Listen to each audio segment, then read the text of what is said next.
Знаєте, ми досить часто були не суб'єктом, а об'єктом історії. І досить часто експерименти робили, другі робили над нами. Позирайте, то досить важний момент. Духнович мав літературне заведення Пряшівської, до якого записалося до 200 членів. Ви себе можете представити? Маленький Пряшев. 200 членів. Між тих 200 членів, може 20-25 чоловік мали інтерес до літератури, бо членами літературного заведення міг бути хоч хто. Хто подержував статут і заплатив своє членське. Там 2 дукати, мені ся видить, що за рік треба було заплатити, або 1 дукат за півроку. Але хоч 20 чоловік чи 25 були літераторами. І от ті літератори дискутували весь час із Духновичем. Вони не знали до кінця, який вибрати літературний стандарт про себе.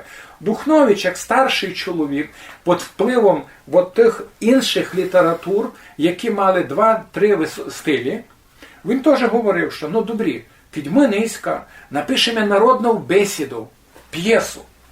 То всьому селові її на ура будуть приймати, так? Як казав колись російський писатель, а в нас на Подкарпатті ця фраза була модна, кричали жінки «Ура!» і «Воздух чепчики летіли». Да? То в одному селові будуть позитивно, а прийдемо на друге село, а там скажуть, а то не наша бесіда.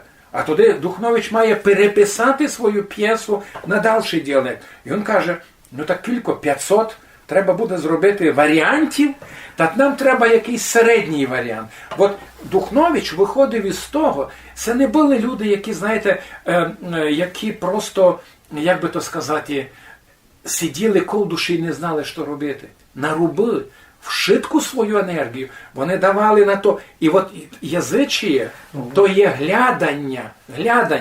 І вони не були спокійні язичем. От ми можемо говорити низько. Я ставлю, що Духнович був неправий в тому своїй аргументації.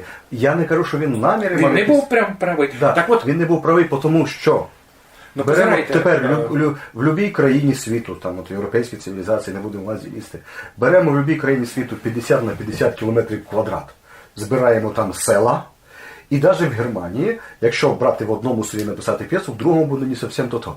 Тобто це він аргументи, у нас завжди з аргументацією, ми пробуємо якось на своєму полі видумувати свій спосіб науковості, аргументації, класифікації, систематизації.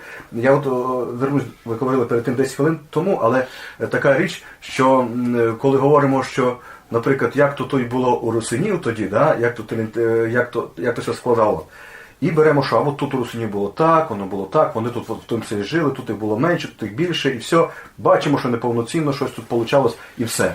Я кажу, давайте розглянемо то само, перейдемо 200 кілометрів в Мадярщині, як то було, чи в Словаччині, чи в Галичині. І порівняємо. Ні, давайте тільки так, отак лупити тільки в наших. Але в Галичині було те саме. Всюди в світі було то саме. Розумієте? Коли в Карпатах тут у нас було між селами, да, наприклад, аж 10 кілометрів, то під Віднем так само було аж 10 кілометрів. І тому не треба розказувати, що тому Закарпаття було незаселене, бо мусило було кожні 1,5 бути. Чомусь, знаєте, маніпулятивно підходиться постійно для того, якісь інші умови се вкладає в то. Духнович трішки з тим це теж ошибав, тому що він каже, що тепер? В кожному селі буде незрозуміло, а він в чому був неправий? Привезім сьогодні навіть Пряшевський театр з їхніми русинськими такими, знаєте, фінансовими, або ще. Але якщо той театр привезти з того мову, що то є та русинська, і провести в Рахів, і в Перечини, вистави зробити там, ви знаєте що? Знаєте що? Всі будуть аплодувати, будуть щасливі, що хтось їм це привіз. Крім пару людей, котрих ми знаємо по фамілії тепер, що вони прийдуть і будуть возмущатися. Де наша практика? Нашу практику язикову, літературну нівелює українська держава. Позирайте.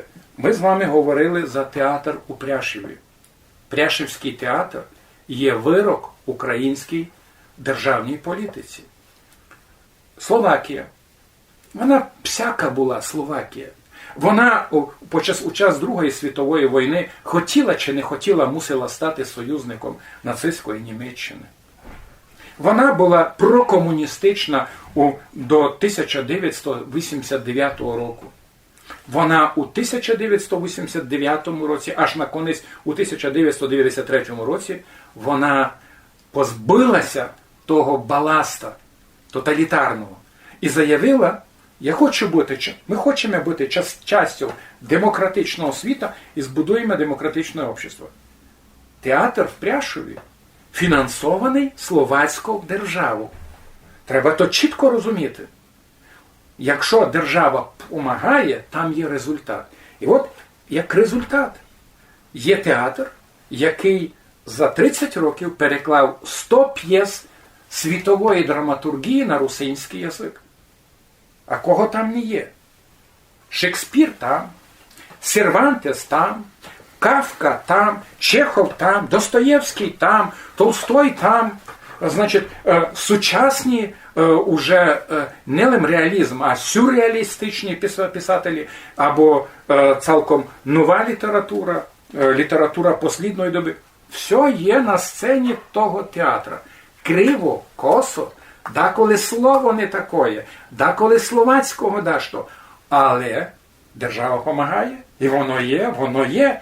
Якщо держава допомагає, а коли держава не допомагає, то ми можемо говорити, тоді ми починаємо один другому казати, а ти не таке слово, а таке слово в моєму селі не є.